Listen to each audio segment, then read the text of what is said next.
It's 5th of August 25, it's Tuesday, and I'm just looking at the election polls again through Google Gemini. I mean, it's a bit messy what it throws up at me, or maybe it's I just don't put in the right prompts, but yeah, looks like Reform are on the rise again. This is sort of the first week of August.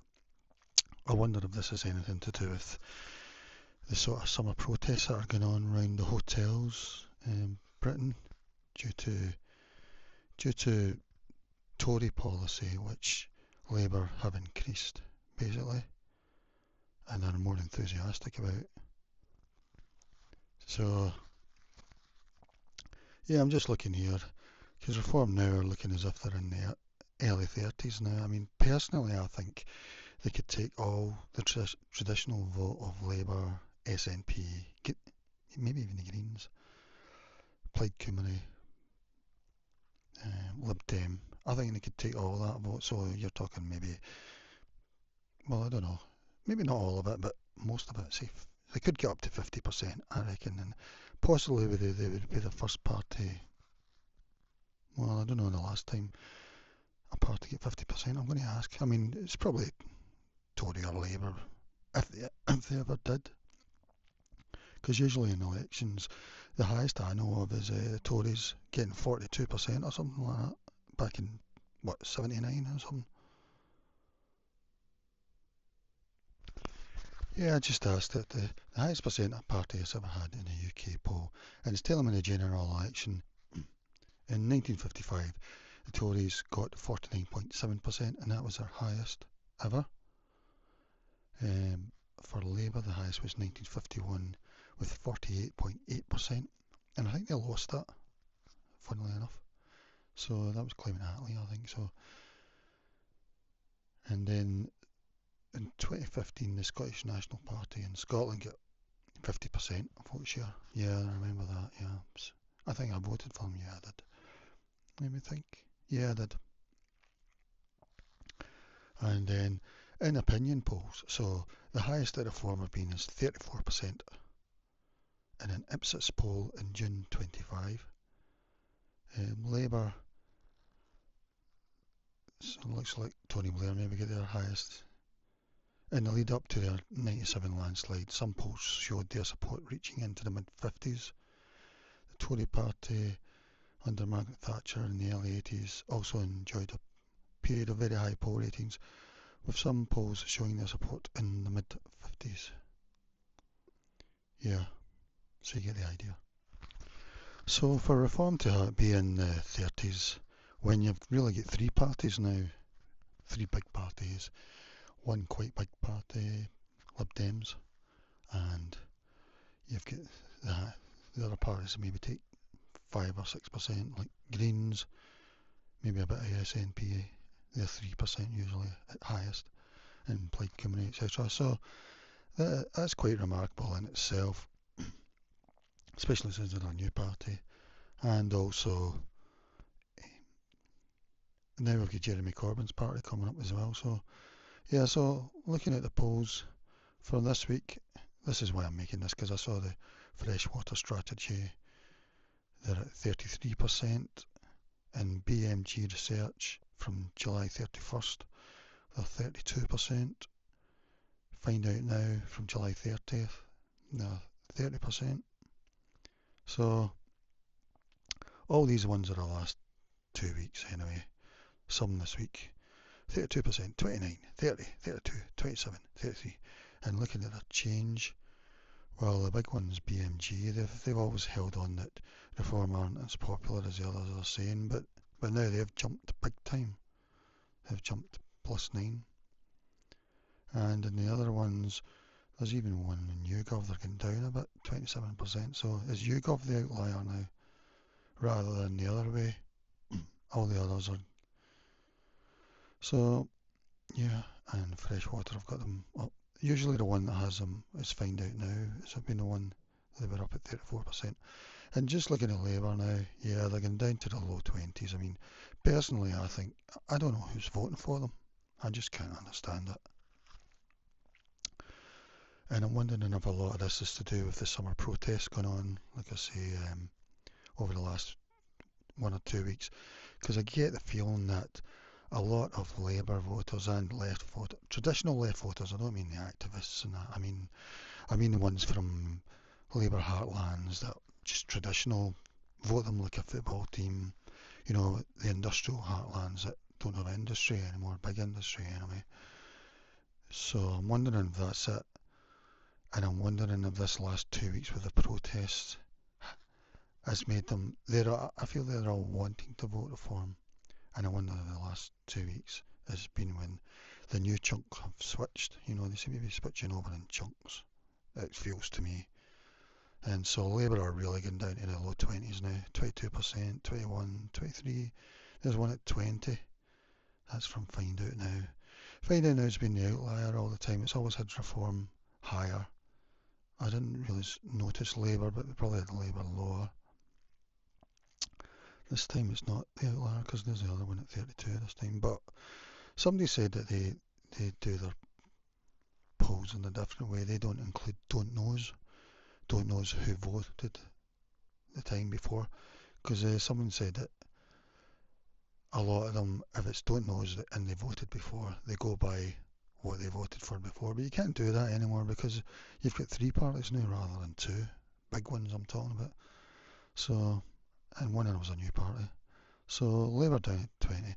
Personally, I think if a party who's in power is under 20% for maybe 2 or 3 months, I think there should be a general election because, but they only got about 33% anyway.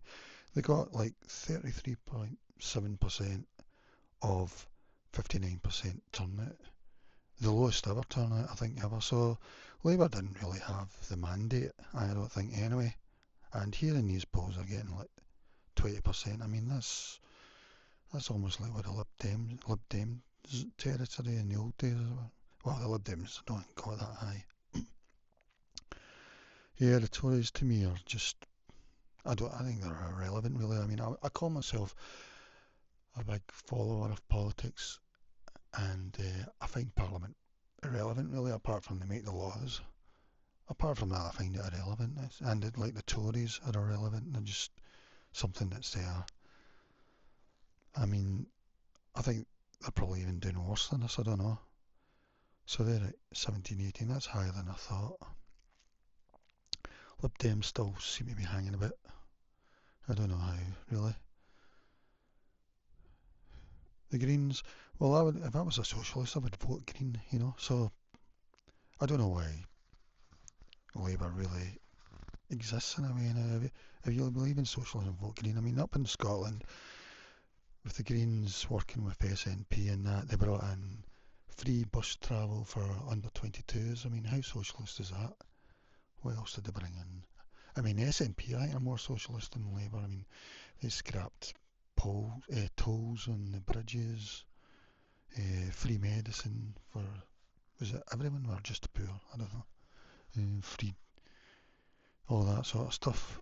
So, in terms of socialism, I would be thinking Greens, then SNP. I can really include Labour in a way, really.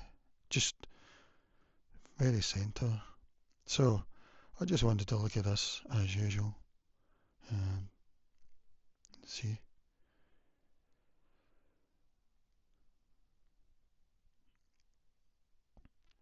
I was just asking about Corbyn's party because at the moment the holding name is Your Party, which I think is quite a good name. Now I'm getting used to it. Although sometimes when people talk about it, I still think, what are they talking about? But they don't seem to be in most of the polling yet, and I think that's ridiculous, really, because it looks as if it's going to be a big factor on the left. I don't know why. As I've said before, I find them totally uninteresting, really. You know, it's like listening to Miss World talking about world peace and stuff like that. So, but the whole Jeremy Corbyn thing surprised me. It seemed to surprise the whole Labour elite. You know, like Tony Blair, Ed Miliband. Who could have? I mean, I certainly didn't think he would win the leadership in 2015, and then his 2019 election vote, he get more votes than Keir Starmer this time around from the electorate. So I don't know who's voting for him or why, but a YouGov poll in early 25 said that 18% of Britons would be open to considering voting a new left-wing party led by Jeremy Corbyn. There was another one that said 15% would vote him and 15% would vote Labour, but I can't find it anymore. Maybe it was that one by Mellon Strategy, I don't know. But what I've heard is like 10% in the national vote. There was one this week I think it said 6%. So he can take a big chunk. Again, I don't understand why at all. Like, personally, as I've said to you, I don't believe in the party system, the party hamper system as I would call it. I don't believe in first past the post. We need proportional representation, but it's mostly based on referendums all the time, quarterly referendums on issues. And it should be like the Swiss electoral system, basically, something like that. I would say Switzerland's the only real democracy that I can see. Anywhere that does referendums often, all the time, but all the other ones, the nearest you can get to democracy is proportional representation. Everyone's vote has to count, you know. Everyone must be voting for something. Like if you vote Labour in a Tory area, your vote's worth nothing really at the moment. I mean, that's outdated now because it would probably be reform. So yeah, but that's what we got. But Jeremy Corbyn's in favour of proportional representation, so that's good. Apparently Corbyn's party, called Your Party at the moment, that's a holding name, and that was Jeremy Corbyn's idea. He said they were talking about it and he suggested let's just have a holding name and let the members vote on it at the conference or whatever. I think they're going to have one in September or something, or October probably, I don't know, but I think that was good thinking. And the other parties have been criticising, making a fool of him for that, you know, Reform and Rachel Reeves of Labour have been making a fool of him. I think it was Rachel Reeves, but whoever it was, they were saying it just shows how silly they are or whatever. But to me it's sensible, so have a holding name and then people can decide. So another thing Jeremy said was that he didn't start this earlier. He said people were telling him to start a party, but he didn't start it earlier because he felt that it meant he would be going up and down the country for a few years, and he wanted to devote himself to his constituents. But he was never going to get back in the Labour Party, so that doesn't make any sense to me because he's having to do it now. If that's what he's having to do, I don't see maybe if he needs to, but and he's not devoting himself to his constituents now, is he? And he said some other reason, but I can't remember. Maybe I think he's just said because he just wants to devote himself to his constituents so much. Something, well, I don't know, it just made a lot of nonsense to me. I mean, he was a Labour leader before, so he wasn't devoting himself then, was he? Yeah, so the founding conference is expected later in 2025. And apparently I've got 700,000 now have signed up just for the newsletter or something. That doesn't mean it's going to be members. And another one they should add now is probably Advance Party, which I see as probably possibly becoming the main one. Because personally I think we should be voting on one issue at the moment. Nothing else really matters. At the moment in that issue, if you think we're going to become a utopia because of it, that is the general accepted viewpoint, and you're not going to get arrested for predicting it's going to be a utopia or whatever. Whereas if you're a bit anxious about it and you're not so sure and you're in some sort of spectrum away from not thinking it's a utopia, you could get arrested apparently, which doesn't make sense to me. You know, if you say the earth is flat, I mean, that's ridiculous, but you're not going to get arrested for it. Well, not yet anyway. I mean, there is some things that you can get arrested for that are ridiculous. So they do bring in laws that are ridiculous. But, I mean, try to predict the future and not thinking it's a utopia. You may get arrested, you know. is a bit ridiculous. Um, but what happens? I mean, really, I think I don't believe in leaders being arrested for treason or whatever. But I think that's what it's going to come down to in a lot of ways. I think, I don't know, but because I don't believe in locking up politicians. Like Trump wants to lock people up just because they're his rivals. Really, I don't believe in anything like that. And I heard Zia Yusuf say he would lock politicians up. I think was it for the COVID thing. I wouldn't do that. People were trying their best or whatever, but I can see something down the line where probably politicians over the last decades, the leaders anyway, should be. I mean, people are talking about Tony Blair in Iraq. I don't agree with that or whatever, but I mean, having him locked up. I don't know really. I mean, personally, I was in favour of that for because it freed them from Saddam Hussein. I thought it would free them from Saddam Hussein, and then they become like Japan and Germany after World War II, really peaceful places that flourish. That didn't happen, obviously, and Britain changed a lot because of it as well, even though people were encouraged to see it as a cause rather than freeing them from Saddam, because the war itself only lasted like a few days, and I think hardly any citizens get killed or anything. So, why am I talking about that anyway? I'm just talking about, but there is one thing I can see coming down the line, you know. But at the moment, we've just to think of it as a utopia, and if you do that, you can become Prime Minister or get knighted or whatever. That's just the norm. Although it's changing now with everyone starting to vote reform.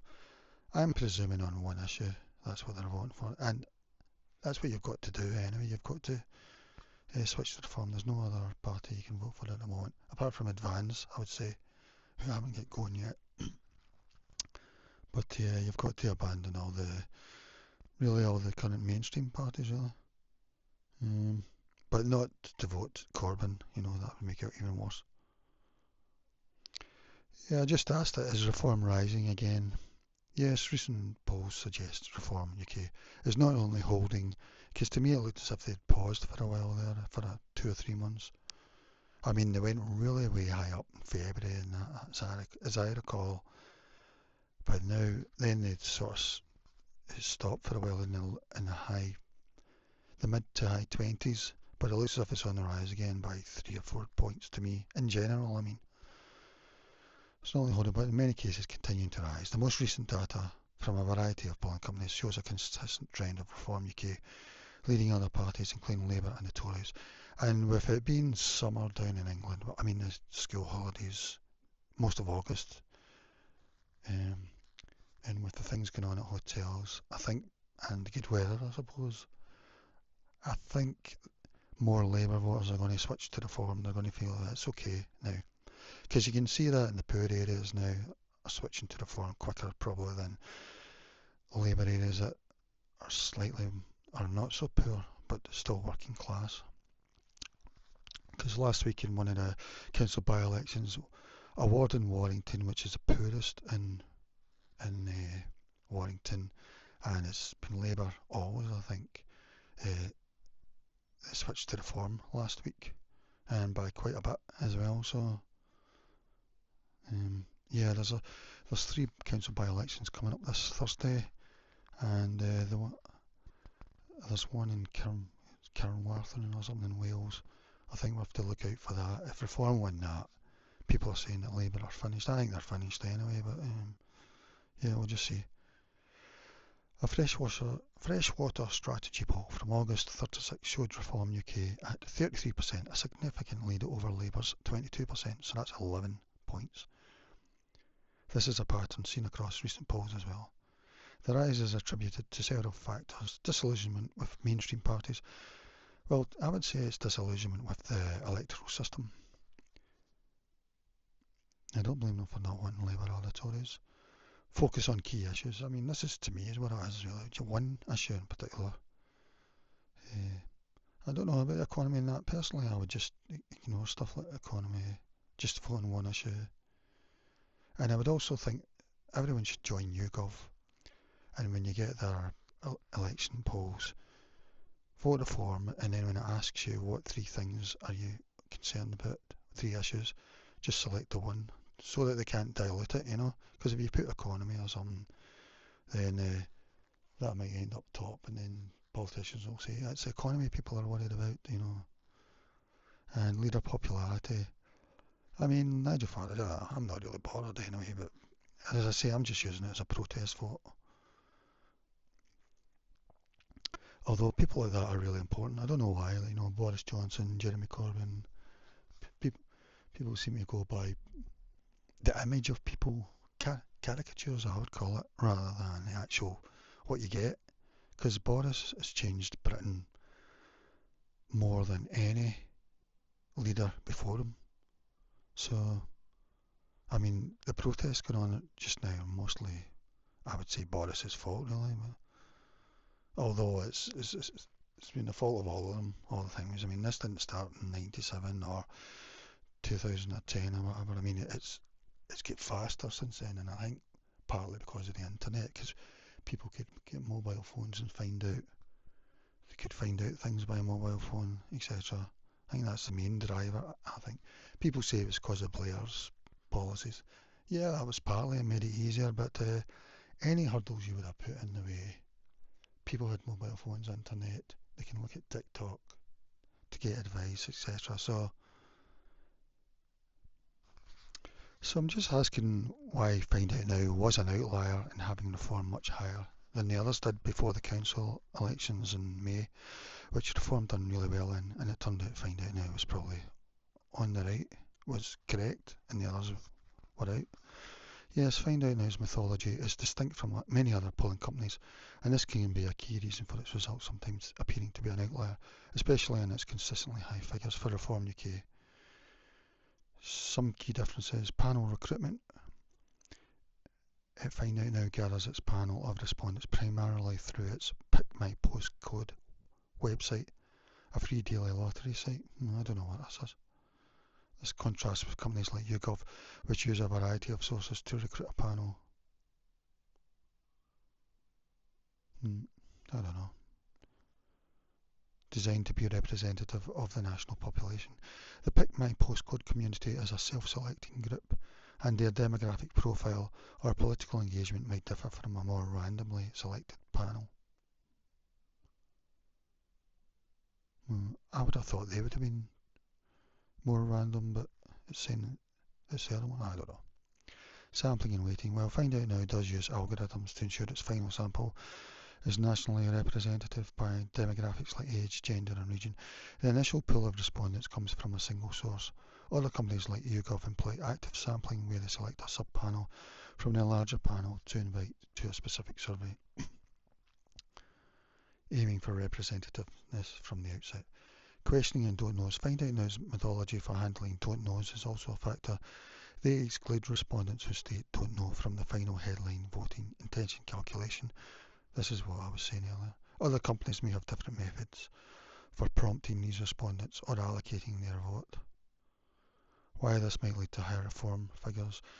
The unique methodology of Find Out Now could be capturing a specific slice of the electorate that is particularly engaged with online platforms and might be more inclined to support a party like Reform UK.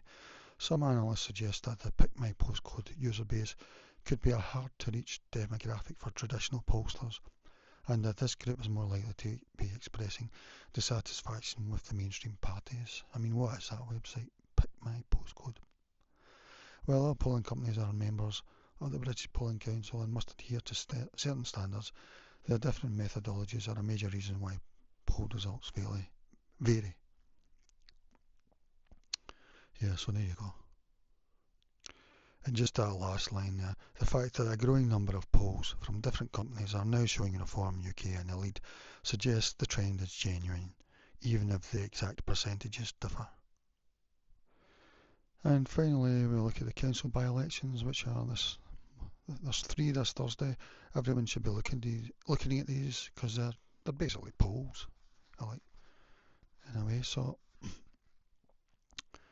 I mean, independents used to win a lot of these, but I get the feeling that independents are going to hardly win any now, because most people are going to be using reform as a protest vote, probably, I would have thought, especially in Labour areas, I'm guessing. So here's the ones. There's 3 this week, and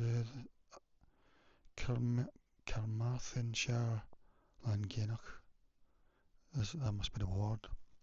This seat was previously held by Plaid Cymru, so that's Wales. Recent local elections in Wales have seen a strong performance from Plaid Cymru and Labour, while the Tories have struggled.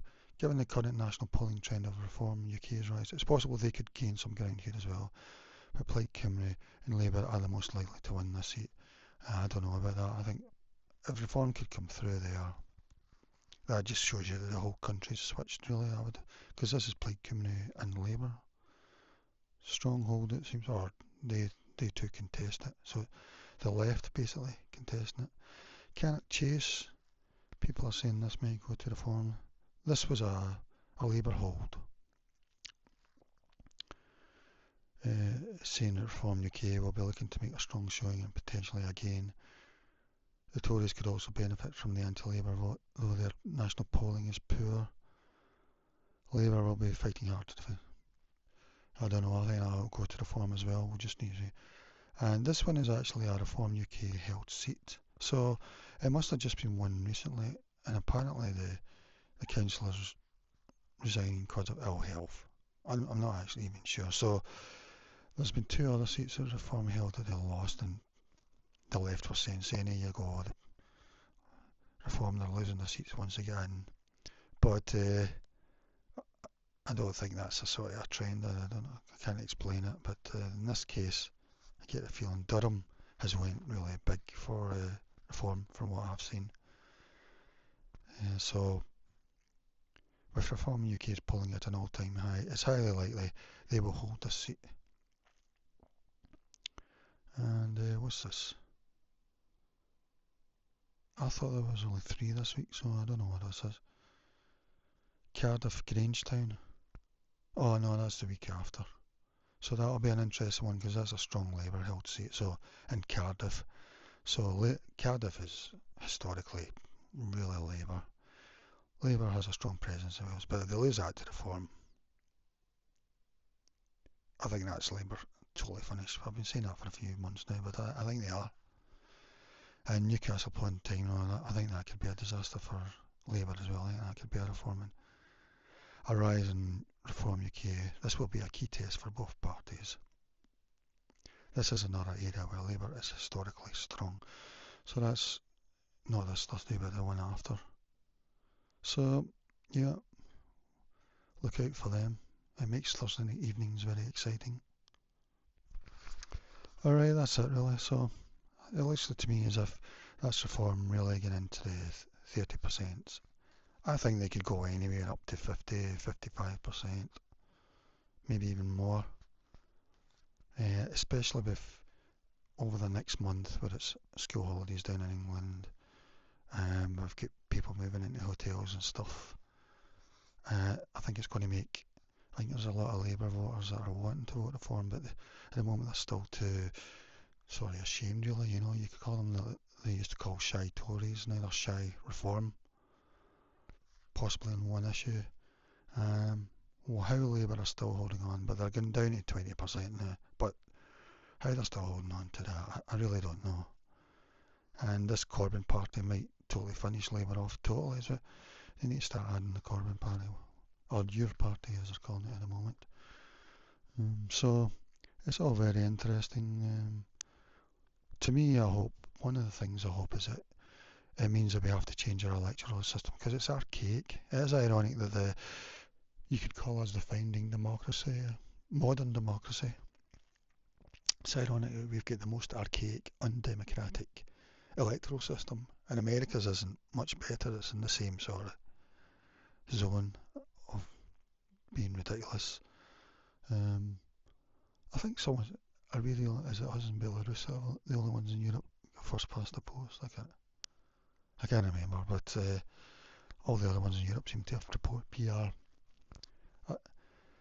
as I say, I think Switzerland's the only real democracy with direct democracy, basically, referendums all the time.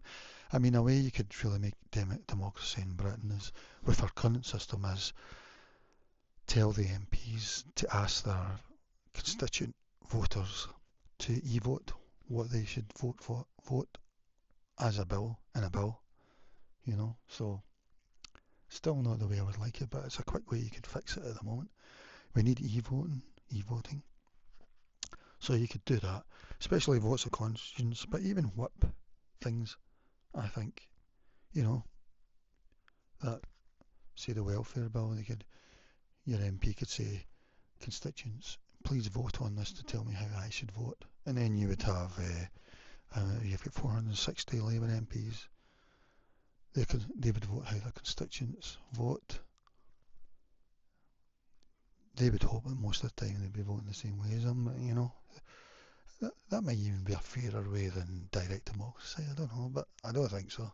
But I think Jeremy Corbyn wants the sort of PR system like Scotland, where you vote for a constituency MP and you vote for a regional MP. I think something like that he said. Can't remember. Anyway, that's all for just now. Let's just wind down a bit.